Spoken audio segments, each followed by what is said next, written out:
Assalamualaikum warahmatullahi wabarakatuh. Nama saya Dea Alisa Jendri, NIM 1916040084. Materi kali ini yaitu tentang kanvas BMC. Dari pengertian, tujuan, manfaat, bentuk, dan cara mengaplikasikannya. Pengertian, BMC dapat menjadi alat untuk memetakan arah bisnis perusahaan ke depannya. Sudah banyak perusahaan yang terbukti berhasil menerapkan metode ini serta membantu perusahaan untuk membuat model bisnis terbaik. Bisnis model kanvas atau BMC adalah sebuah strategi dalam manajemen yang berupa visual card yang terdiri dari 9 elemen untuk membuat perencanaan bisnis sebelum dibentuk. Model bisnis ini pertama kali diperkenalkan Alexander Osterwalder dalam bukunya yang berjudul Business Model Generation. Dalam buku tersebut, Alexander mencoba menjelaskan sebuah framework sederhana untuk mempresentasikan elemen-elemen penting yang terdapat di dalam sebuah model manajemen.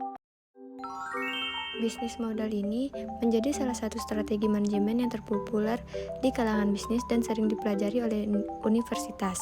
Kepopuleran tersebut dikarenakan tampilan BMC yang sederhana dan mudah dipahami. Bisnis model kanvas terdiri dari 9 blok yang dapat diisi sesuai masing-masing poin penting dalam suatu perencanaan bisnis perusahaan. 9 blok tersebut antara lain: 1. Value proposition, yaitu nilai yang diposisikan perusahaan untuk calon customer. Nilai tersebut mencakup produk atau jasa serta bagaimana perusahaan ingin dilihat oleh calon customer. Kedua, customer segment. Dalam suatu bisnis, customer menjadi salah satu komponen terpenting. Dari customer suatu perusahaan akan mendapatkan income. Perusahaan dapat mengisi blok ini dengan segmentasi customer seperti apa yang mereka incar sesuai dengan value proposition. Yang ketiga yaitu channels. Setiap perusahaan memerlukan sarana atau cara untuk menyampaikan jasa atau produk mereka kepada customer. Channels merupakan sarana atau cara untuk menyampaikan jasa atau produk kepada customer sesuai segmen yang ditentukan sebelumnya. Keempat yaitu customer relationship. Di dalam lingkup ini yang dinilai adalah bagaimana menjalin hubungan dengan pelanggan agar customer tidak mudah berpaling ke bisnis lain. Maka sangat penting untuk menjalin hubungan yang baik dengan customer. Selain itu, diperlukan juga pengawasan yang ketat dan intensif dalam customer relationship. Kelima, key activities. Ada banyak aktivitas yang harus dilakukan perusahaan dalam menghasilkan produk atau jasa serta bertahan di tengah kompetisi. Perusahaan dapat mengisi berbagai macam kegiatan akan mereka lakukan untuk menghasilkan produk dan jasa dalam blok key activities. Key activity juga menunjukkan kegiatan utama yang harus diberi perhatian lebih oleh perusahaan. 6 yaitu key research. Sumber daya merupakan kunci mewujudkan value proposition melalui key activity yang akan dijalankan. Dalam key research, perusahaan dapat mengisi dengan sumber daya apa saja yang mereka miliki, baik tenaga kerja maupun benda mati seperti perlengkapan dan peralatan. Ketujuh yaitu key partnership. Tidak mungkin perusahaan akan mampu berdiri sendiri tanpa bantuan relasi dari pihak lain, baik itu customer maupun pemasok bahan utama. Untuk memperlancar relasi yang terjaga dengan baik, perencanaan bagaimana relasi akan berjalan ketika eksekusi bisnis. Key research dapat diisi dengan pihak-pihak mana yang harus diajak bekerja sama untuk mencapai tujuan yang diinginkan. 8. Revenue stream. Selain kegiatan penting yang telah dijabarkan dalam key activity, perusahaan harus menentukan bagaimana mereka akan mendapatkan profit atau keuntungan dari key activity yang akan berjalan berdasarkan value proposition. Revenue stream menjelaskan bagaimana perusahaan mendapatkan keuntungan ketika bisnis telah dieksekusi.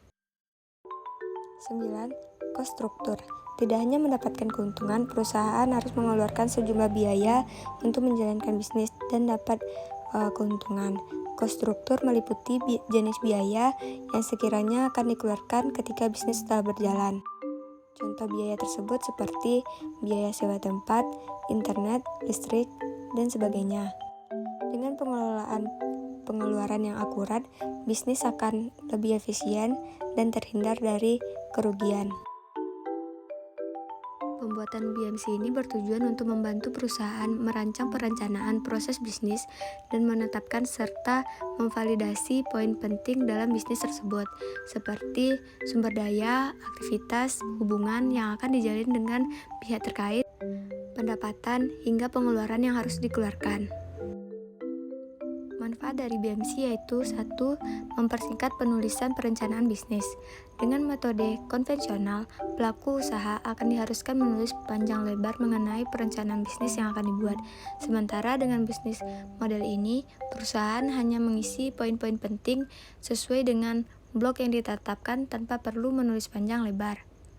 Penentuan poin penting ini juga terarah dengan blok yang telah disediakan. Yang kedua yaitu meningkatkan fokus perusahaan terhadap poin penting perencanaan bisnis. BMC memfokuskan bisnis pada elemen strategis yang paling penting dan akan memiliki dampak terbesar pada mendorong pertumbuhan. Sifat visualnya, pemahaman dengan dapat melihat gambaran keseluruhan bisnis dan dengan demikian melihat area kekuatan dan kelemahan tergantung pada input. Itu membangun model bisnis sedemikian rupa sehingga keseluruhan terdiri dari dan lebih besar dari jumlah bagian. Ketiga, mengurangi resiko kekeliruan dalam eksekusi bisnis.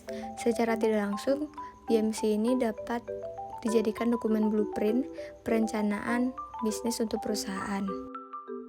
Ketika pelaku bisnis melakukan eksekusi bisnis, mereka dapat menjadikan BMC ini akan menjadi panduan perusahaan untuk menjalani eksekusi bisnis berdasarkan poin yang telah dirancang.